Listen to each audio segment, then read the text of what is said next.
and tell about the book. Okay. Hello, my name is Pascal Babit Sama. I'm the author of the new book, 100 Text Messages from a President. 100 Text Messages from a President. Cannot judge the book by its cover. I live in New York City, but I grew up in Omaha, Nebraska, and I was originally born in southern Cameroon. I have never thought about being a writer because I'm a nurse by career. I also have a degree from Hofstra University Law School, and all my course of my career and education, I've always had a lot of people pressure me to become a writer.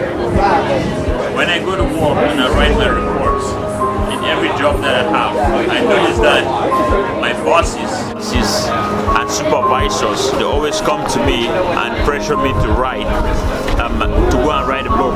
I never took it serious until when I started thinking through about what all this is about. I decided to focus on my talents more instead of only focusing on my careers. You know, they say to whom much is given to, more is expected from. If you make use of the little of your talents or the little things that you have, you will get more out of it. That's the thinking that got me into start writing this book. My book have a lot of medical. My book has medical knowledge to it, ethical dilemmas, legal reasoning, proverbs, and some anecdotes. I included all in my book just to entertain and inform and educate the reader. But at the same time, my book is written in a very ordinary knowledge and ordinary terms. Anybody can read it and understand. Anybody at any level can read the book and relate to it. It's an easy read book.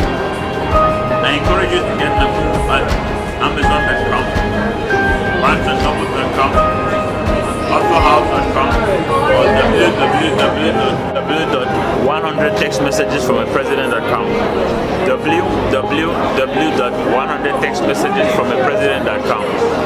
The book has a title, 100 Text Messages, but it's not really about a political book.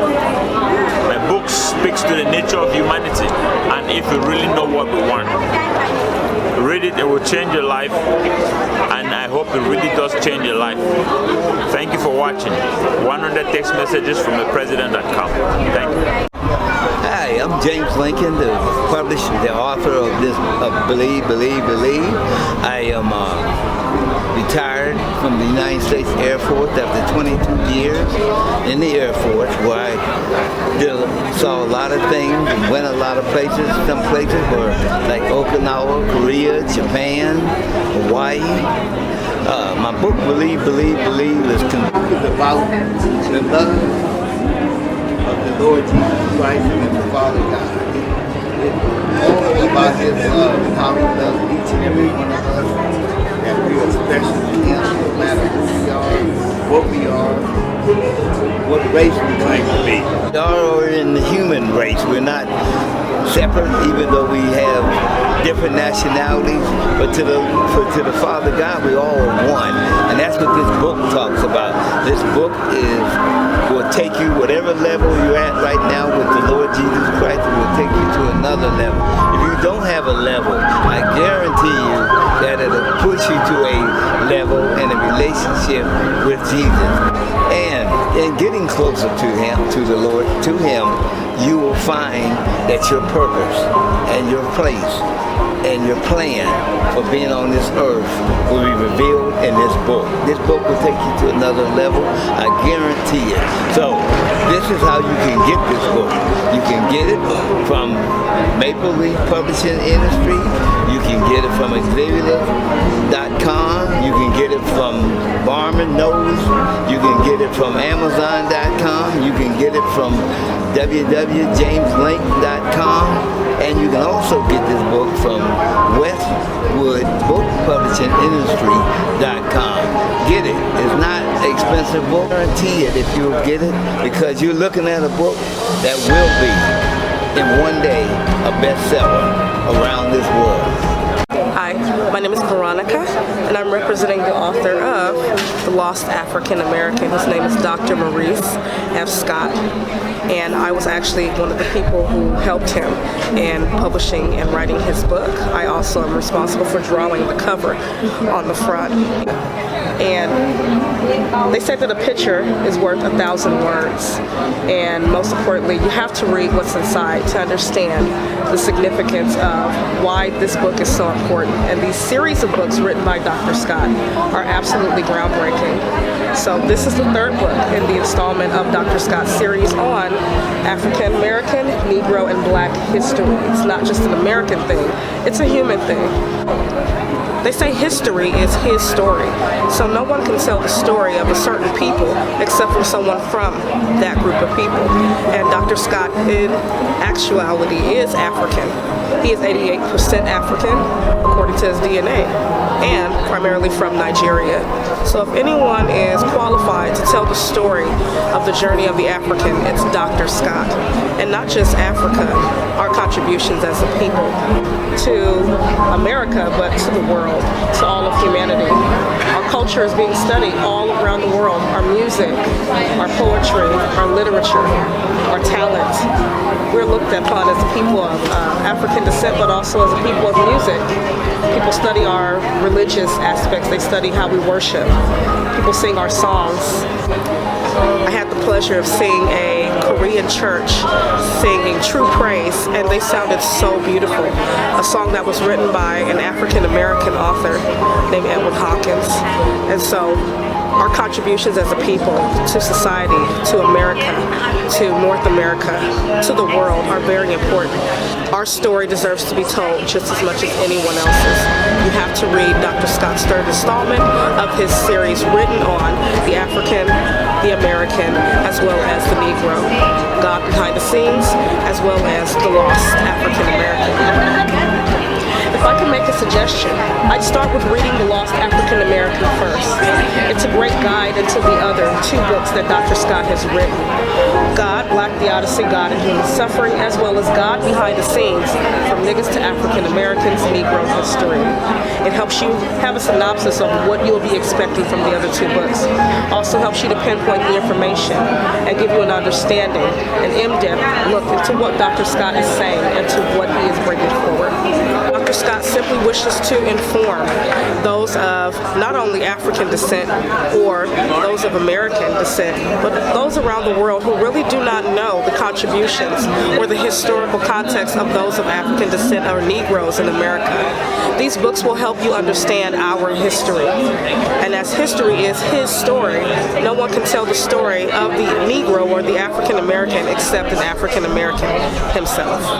It's very important to read this story to understand what our struggles and our plights were and how those are very important and significant to the development of America, the American United States as we know it, as well as what we consider to be African culture as celebrated in the world today.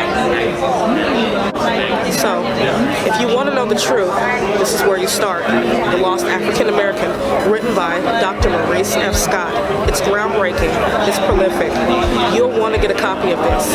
And unfortunately, if you look for Negro history or books written about African history, you only have one perception, and that's the European perception. But you want to get a broader, more definite understanding of our history as a people. You want to start with reading Dr. Scott's series on African American history as well as Negro history in America. Start with The Lost African American, written by Dr. Scott. You won't be sorry, and you will get the truth. Hello, my name is Astrid Stanke, also Astrid Barbin Stanke, because I'm Latvian, and my story is about the refugee plight of Latvians during World War II. We came to the United States in 1949, and I was 14 17 then, and since that time up until now, when I'm in my 80s, people always ask me where I'm from. And so when the time came and I turned 80, I decided it was time to answer that question, where I'm from. So my books became the answers to that question, where are you from?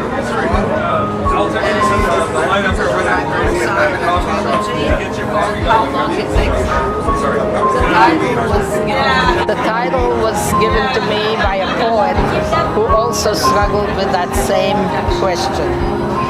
And as all our people have done, because we are not basically well known as a country.